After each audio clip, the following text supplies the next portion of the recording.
Hello and welcome back to another episode of the Liquid Digital Marketing Podcast. I'm excited for today's episode because it launches a series for us, and this is the first time we've ever done a series. So this series is going to be the Wealthy Website series, and today's episode is all about homepage must-haves. Your homepage is really the entry point to your website. It's probably and most likely the most visited page on your website. So it's really the hub of your main site. It should entice people to stay on the site and continue forward and not hit the back button and go to the next site. So you want it to move people to your sales funnel or the proper landing page on your website where they need to be. Let's go over some things. So in this episode, we're going to go over some of the important details that your website must have, right? So the details, we are going to go through like the different sections that should be on your website, and then also some design tips for your website, your homepage. Depending on what you offer as a business, your homepage, that's going to dictate what is on your homepage. So if you offer multiple things, so multiple services, and they're of equal value, then meaning like equal importance, then your homepage should provide a waypoint for them to choose which option best suits them. So I'm trying to think of an example. Okay, so let's say you're a real estate agent and you have a portion of your website that is dedicated to home buyers, and then you have a dedicated section of your website dedicated to home sellers. Now, for the most part, you probably aren't just focusing on selling and just focusing on buyers, but maybe depending on the market, you are. I don't know. So let's just say you're not. They're both equal of importance. Then your homepage should serve as that waypoint, what's best for the visitor. So when that visitor comes to your site, if they're a buyer, they have that option to go to that buyer's page, or they have that option to go to that seller's page. That's then going to talk the language that they want to hear and give them the information that they want. So that's one example. Let's say that your business has multiple offerings, but one is clearly your main service. So let's say for like maybe us, for example, let's say we sell, website, or we provide website services, and let's say that's 80% of what we do, and then there are other things that we do, but really 80% is websites, and that's actually is not the case, but just an example. So if that's the case, then your website or our homepage could be primarily the landing page for just talking to that one service. I'm trying to think of another example. I guess that's the best one I got. Anyway, your homepage in that case can, talk about these other areas, but really you can focus your homepage just on that, one service and really dive into, what you're offering and have your main call to action and use your homepage as that landing page. The one thing that you also want to keep in mind when you're creating your homepage is to think of the customer first. Think of the person that's visiting your website.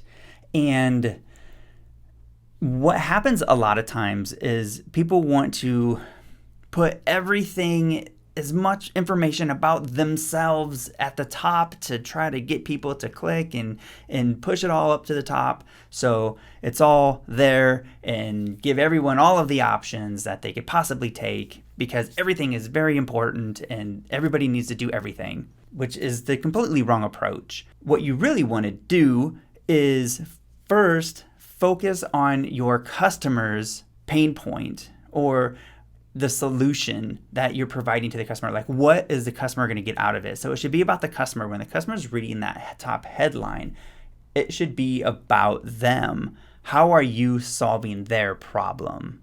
Not what's great about you. And yeah, you want that information, why someone should choose you, but not at the very top of your homepage. there's a place for that. And that's later on the homepage or on another page. What you want to do is have that information at the top that's going to speak to the customer and the problem they're having and how that can be solved. And so let's jump into the main elements and sections that you should have on your website. So first off, and probably most logically what people would think is a clear navigation. So a clear navigation is going to be a concise navigation, something that's visible and something that's at the top of the page. When I mean concise, I think about, thinking of the customer again when they come to your site, what do they need to click on? Do you want them to scroll through endless submenus of all of these different things to find what they want? Or can you really simplify it down into, really key items that they need to see to purchase from you? Like how you help them, the features, the testimonials, a main call to action. Obviously you're going to have all the other pages on your site, but thinking of your navigation, a lot of people just want to stuff everything into their navigation, and maybe that works sometimes, but it might be better to really scale it back and to give people less options. So people are already coming into your website with too much information and too many options in their head already, right? So having to make people make continuous choices and choose and try to figure things out is just exhausting. So just make it as simple as possible.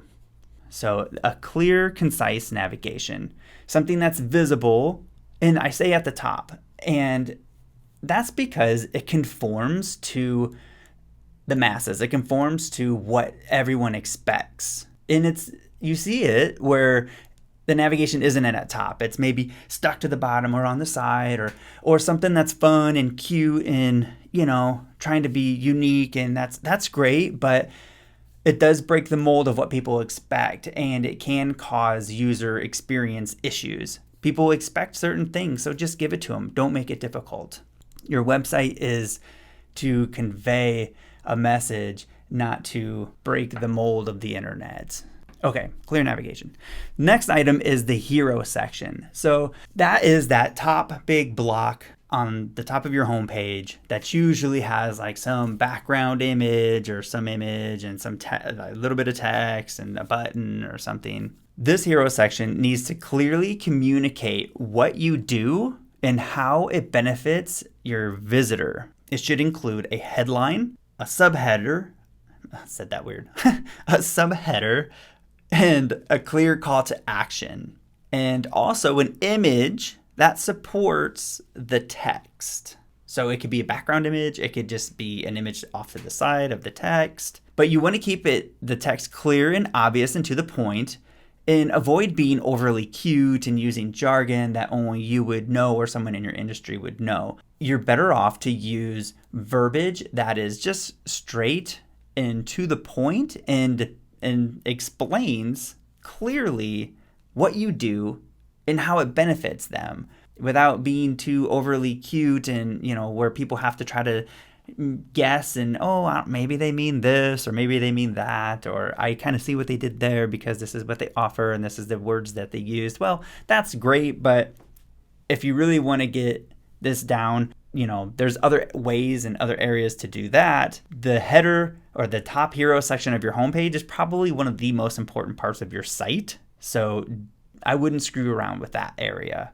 So get to the point and tell them who you are, what you do, and how you solve their problem. And then give them a clear call to action. So a call to action being what action you want them to take. So a button that's going to say, free consultation or contact us or whatever that call to action might be. So then the next section, so this is typically what people do, and this is where people start to go awry on their homepage, is they start talking about themselves, like we this and we that, and this is how we've been doing this for so long, and this is what we offer, and us. And that is the downfall. You don't want to do that yet. What you want to do is next have a benefits section. So here is where you're going to expand more on the benefits of what the customer will get out of working with you or your product or your service. So you really want to convey the benefits to the customer. Most people go right into the features. This is what we offer. This is what we do. So you want to avoid doing that until after you talk about the benefits. So benefits first. Typically, a way to break this down is to separate out, take your 3 to 4 top benefits and break them out into columns.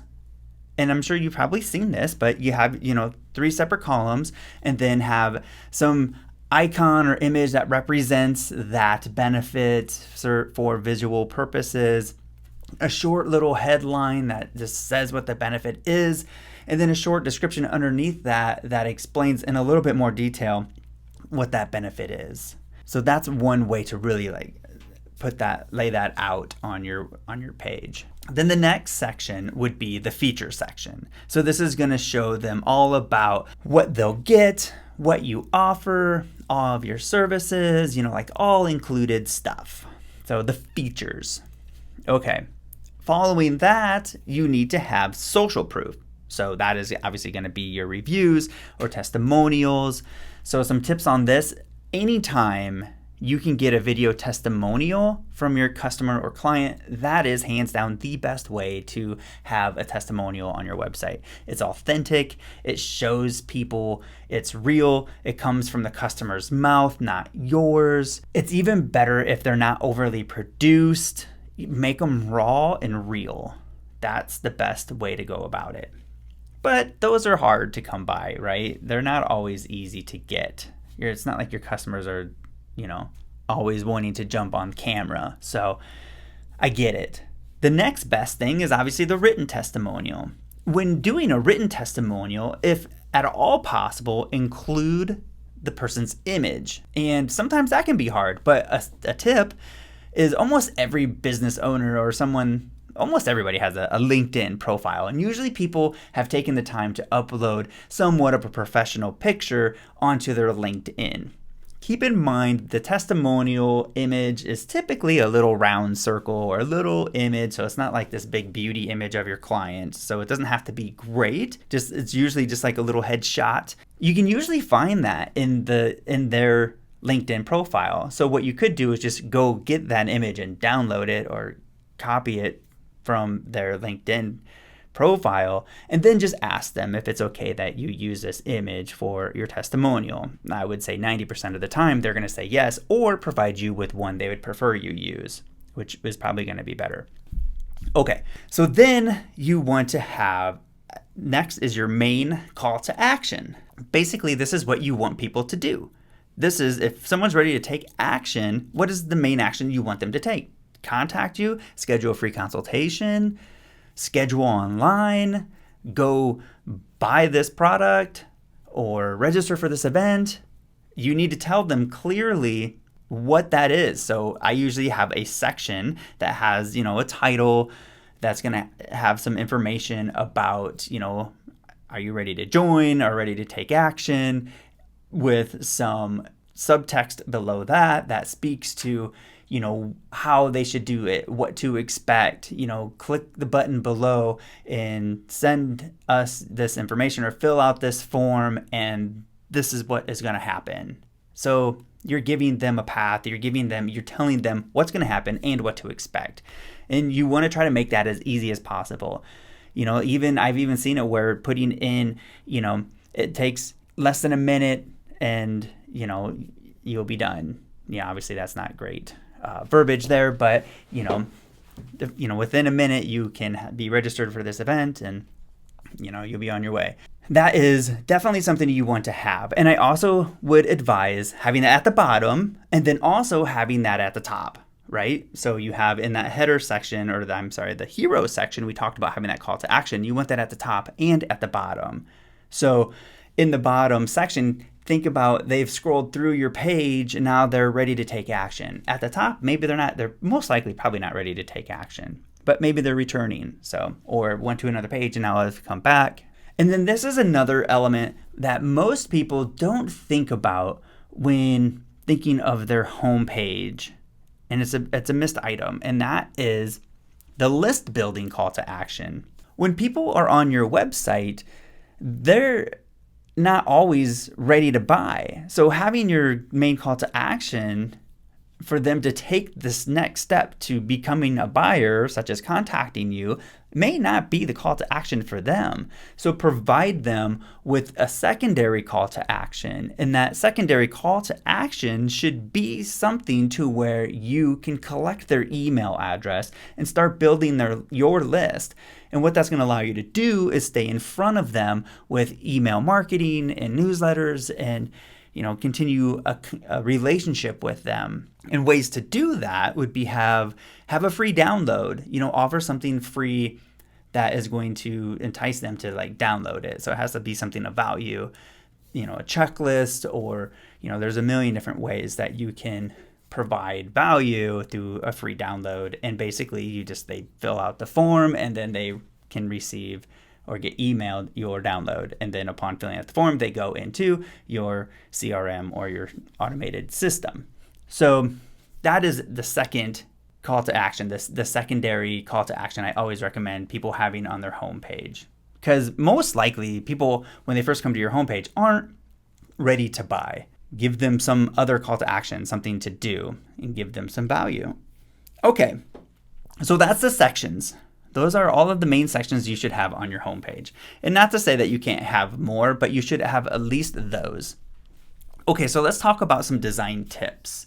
You want to make your homepage, and really all web pages, highly visible with videos whenever and wherever possible and when they make sense, and professional images. And images with people in them are always great. Images with people show, more personality and show more warmth, and it just conveys more of a personal touch. People always want to look at people and see people. That always helps.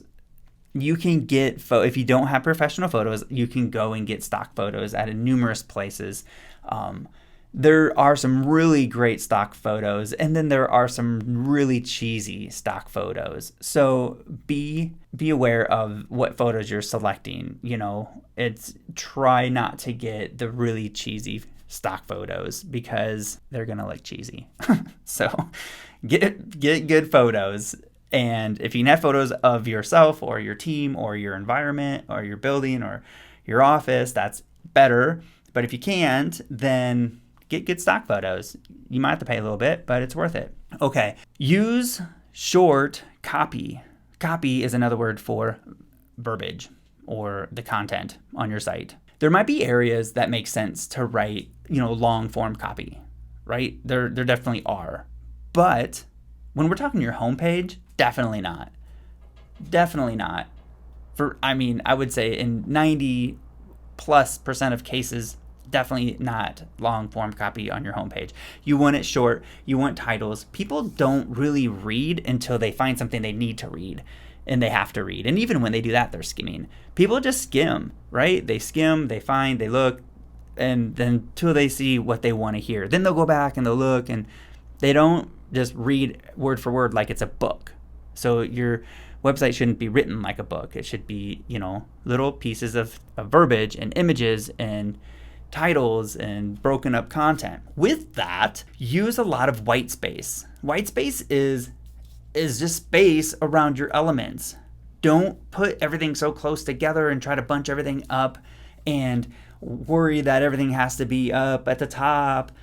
Forget about all that. Just use space. The more space something has around it, the more the eye is drawn to it. The white space gives the visitor a chance to rest their eyes while they're scrolling through your site. That is really where a lot of people, when they're designing their own websites, kind of mess up the design. Is they really pack everything in or put everything really close. Space it out. Give some stuff some breathing room. And it will be much easier for the user to go through and consume your content. Okay, so there you have it. That is all of the elements that make up a successful homepage. And this is episode 1 of the Wealthy Website series in our podcast. So I hope you found this valuable, and stay tuned to the next episode where we talk about the must-haves for your About page, which is going to be the next episode in this Wealthy Website series.